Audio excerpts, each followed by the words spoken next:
ليس البر أن تولوا وجوهكم قبل المشرق والمغرب ولكن البر من آمن بالله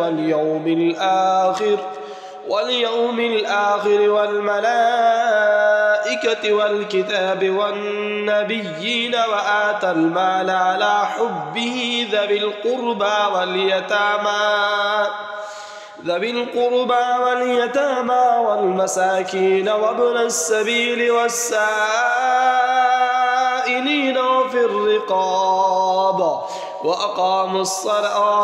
الصلاة وآتى الزكاة والموفون بعهدهم إذا عاهدوا والصابرين في البأساء والضراء وحين البأس أولئك الذين صدقوا وأولئك هم المتقون. يا أيها الذين آمنوا كتب عليكم القصاص في القتلى الحر بالحر والعبد بالعبد والأنثى بالأنثى فمن عفي له من أخيه شيء فاتباع بالمعروف وأداء إليه بإحسان ذلك تخفيف من ربكم ورحمة فمن اعتدى بعد ذلك فله عذاب أليم. ولكم في القصاص حياة يا أولي الألباب لعلكم تتقون. كتب عليكم إذا حضر أحدكم الموت إن ترك خيرا الوصية للوالدين والأقربين بالمعروف حقا على المتقين فمن بدله بعدما سمعه فإنما إثمه على الذين يبدلونه إن الله سميع عليم. فمن خاف من موص جنفا أو إثما فأصلح بينهم فلا إثم عليه إن الله غفور رحيم.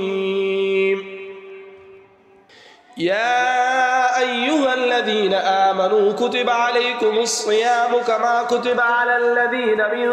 قبلكم لعلكم تتقون أياما معدودات فمن كان منكم مريضا أو على سفر فعدة من أيام أخر وعلى الذين يطيقونه فدية طعام مسكين فمن تطوع خيرا فهو خير له وأن تصوموا خير لكم إن كنتم تعلمون. شهر رمضان الذي أنزل فيه القرآن هدى للناس وبينات من الهدى والفرقان فمن شهد منكم الشهر فليصمه ومن كان مريضا أو على سفر فعدة من أيام أخر يريد الله بكم اليسر ولا يريد بكم العسر ولتكملوا العدة ولتكبروا الله على ما هداكم ولعلكم تشكرون. وإذا سألك عبادي عني فإني قريب أجيب دعوة الداع إذا دعاني فليستجيبوا لي وليؤمنوا بي لعلهم يرشدون. أحل لكم ليلة الصيام الرفث إلى نسائكم هن لباس لكم وأنتم لباس لهن علم الله أنكم كنتم تختانون أنفسكم فتاب عليكم وعفى عنكم فالآن باشروهن وابتغوا ما كتب الله لكم وكلوا واشربوا حتى يتبين لكم الخيط الأبيض من الخيط الأسود من الفجر ثم أتموا الصيام إلى الليل الليل ولا تباشروهن وأنتم عاكفون في المساجد تلك حدود الله فلا تقربوها كذلك يبين الله آياته للناس لعلهم يتقون ولا تأكلوا أموالكم بينكم بالباطل وتدلوا بها إلى الحكام لتأكلوا فريقا من أموال الناس بالإثم وأنتم تعلمون يسألونك عن الأهلة قل هي مواقيت للناس والحج وليس البر بأن تأتوا البيوت من ظهورها ولكن البر من اتقى وأتوا البيوت من أبوابها واتقوا الله لعلكم تفلحون وقاتلوا في سبيل الله الذين يقاتلونكم ولا تعتدوا إن الله لا يحب المعتدين واقتلوهم حيث ثقفتموهم وأخرجوهم من حيث أخرجوكم والفتنة أشد من القتل ولا تقاتلوهم عند المسجد الحرام حتى يقاتلوكم فيه فإن قاتلوكم فاقتلوهم كذلك جزاء الكافرين فإن انتهوا فإن الله غفور رحيم وقاتلوهم حتى لا تكون فتنة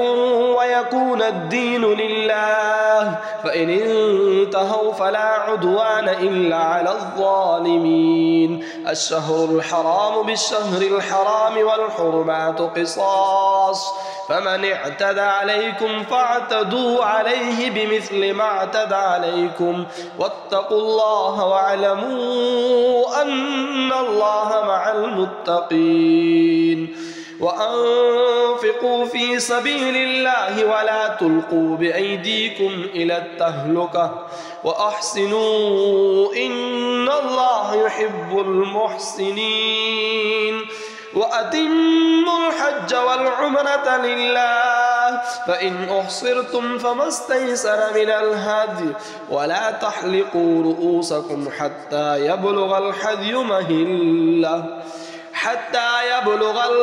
محله فمن كان منكم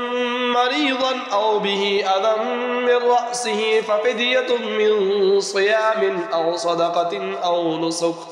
فإذا أمنتم فمن تمتع بالعمرة إلى الحج فما استيسر من الهدي فمن لم يجد فصيام 3 أيام في الحج و7 إذا رجعتم تلك 10 كاملة ذلك لمن لم يكن أهله حاضر المسجد الحرام واتقوا الله واعلموا أن الله شديد العقاب الحج أشهر معلومات فمن فرض فيهن الحج فلا رفث ولا فسوق ولا جدال في الحج وما تفعلوا من خير يعلمه الله وتزودوا فإن خير الزاد التقوى واتقون يا أولي الألباب ليس عليكم جناح أن تبتغوا فضلا من ربكم فإذا أفضتم من عرفات فاذكروا الله عند المشعر الحرام واذكروه كما هداكم وإن كنتم من قبله لمن الضالين ثم أفيضوا من حيث أفاض الناس واستغفروا الله إن الله غفور رحيم فإذا قضيتم مناسككم فاذكروا الله كذكركم آباءكم أو أشد ذكرا فمن الناس من يقول ربنا آتنا في الدنيا وما له في الآخرة وما له في الآخرة من خلاق ومنهم من يقول ربنا آتنا في الدنيا حسنة وفي الآخرة حسنة وقنا عذاب النار أولئك لهم نصيب مما كسبوا والله سريع الحساب واذكروا الله في أيام معدودات فمن تعجل في يومين فلا إثم عليه ومن تأخر فلا إثم عليه لمن اتقى واتقوا الله واعلموا أنكم إليه تحشرون ومن الناس من يعجبك قوله في الحياة الدنيا ويشهد الله على ما في قلبه وهو ألد الخصام وإذا تولى سعى في الأرض ليفسد فيها ويهلك الحرث والنسل والله لا يحب الفساد وإذا قيل له اتق الله أخذته العزة بالإثم فحسبه جهنم ولبئس المهاد ومن الناس من يشري نفسه ابتغاء مرضات الله والله رؤوف بالعباد يا أيها الذين آمنوا ادخلوا في السلم كافة ولا تتبعوا خطوات الشيطان إنه لكم عدو مبين فإن زللتم من بعد ما جاءتكم البينات فاعلموا أن الله عزيز حكيم هل ينظرون إلا أن يأتيهم الله في ظلل من الغمام والملائكة